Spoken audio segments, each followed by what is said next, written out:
welcome back to Euro Fever Garage. Today I've got something a little special for y'all. We've got the brand new 2024 BMW 230i xDrive. Now, this is a pretty special car for me because this is the new version of the E82, the 1 Series that you guys know very well on this channel. And you know how much I love that car, how well it handles, and this is the successor to that car. Now, this is the second generation of the 2 Series since its launch in 2014, the F22. This is the G42, so this is on the all-new platform. Still a rear-wheel drive bias car. Overall, it's a great platform in my experience thus far. Now, with all that being said, the car does have some issues, just modern car issues, being that these cars truly are computers on wheels nowadays. It's not nearly as analog as previous generations, especially with the E90 and E80 generations of old, but you get a lot of technology with these new cars as standard. The 230 starts at $38,000 MSRP. With a couple options, you're easily going into the 40s, with the M240s pushing 60 grand, which is M2 territory. So what is a good car in this day and age? What makes for a good driver's car in the BMW lineup? As we've seen these cars get heavier and BMW just throw more power, what can enthusiasts like myself and people that maybe want a more handling oriented car, what do we have in the lineup? With the 3 Series getting heavier and not being nearly as agile as it was before, the 2 Series is honestly where the 3 Series was, not only last generation, but with the E90 platform before. This car weighs just about as much as a 3 Series from the last generation, especially with xDrive. So you've got a heavier car with slightly more power, but a much better balanced platform overall. As I mentioned, this has the B48 engine, so that has 255 horsepower and 295 pound-feet of torque, and it's a very pokey engine. So if you had a 230 from the previous generation with the F22, same engine, just a little bit different in this application. The ZF is the same, the xDrive system is basically the same, so it's really just a new platform on top of the drivetrain and powertrain. With the new Idrive system, Idrive 8, you've got the huge one-piece screen with the cluster in the middle and the iDrive system on the right. Something that is very new, if you can tell here in the center console, there's no more gear selector. We're now down to this little, I don't even know what you want to call it, this little plinky thing.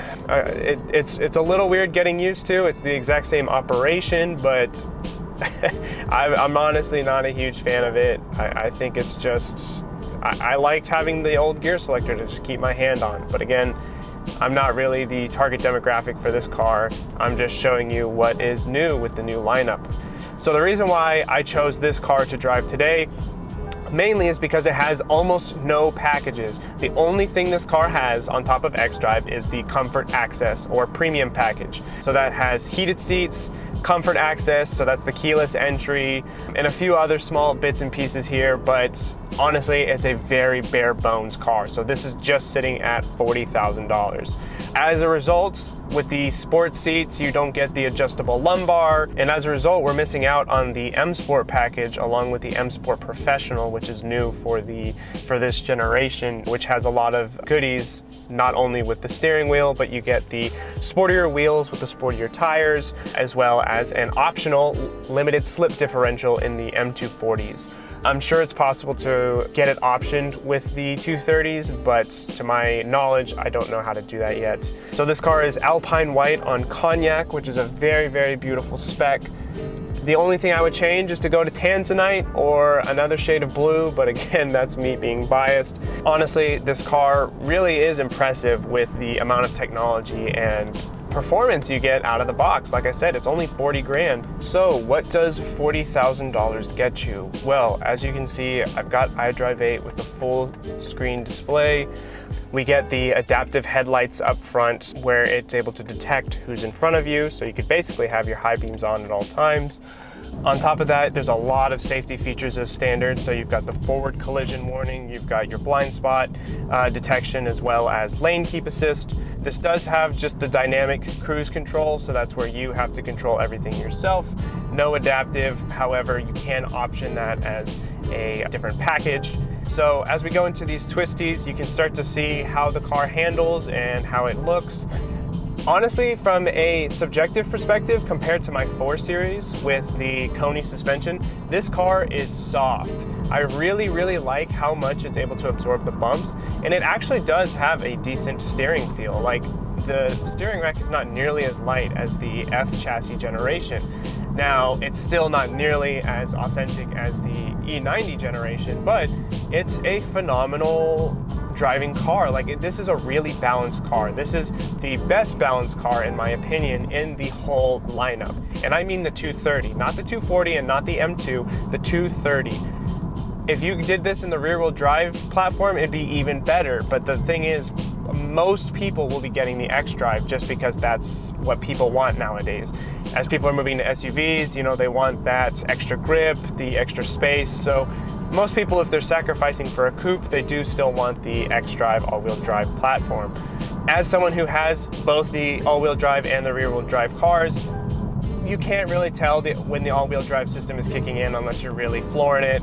This does have an open diff, so it's not really going to be drifting too well, but in the rear-wheel drive ones, you know, you can get it loose a little bit better. I don't know if you can hear it as well as I do, but the sound insulation is actually really phenomenal as well. That does go into the whole weight thing. There's a lot more technology in here, and sound deadening. So this car weighs basically the same as my 4 Series, which is at, I think, about 3,800 pounds, 3,900 pounds. And when you have that extra weight from the previous generation, people who are going from a 2 Series to a 2 Series, they're going to notice that.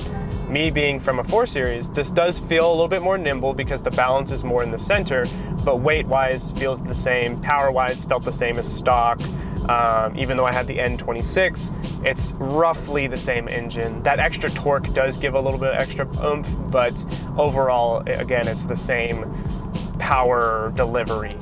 Same with the 8-speed and the sport modes, which is what I have it in now. Everything feels very similar. It feels very BMW to what I'm used to.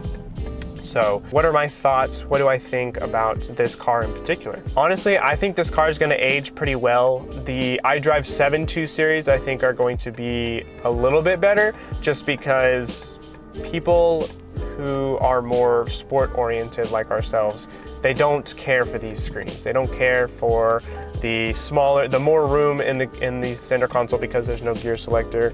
I don't care about the practicality of having screen versus the controller. It's because I just want a light car that's going to drive well. And that's a dying breed to BMW. What caused BMW to become successful was because we were the ultimate driving machine.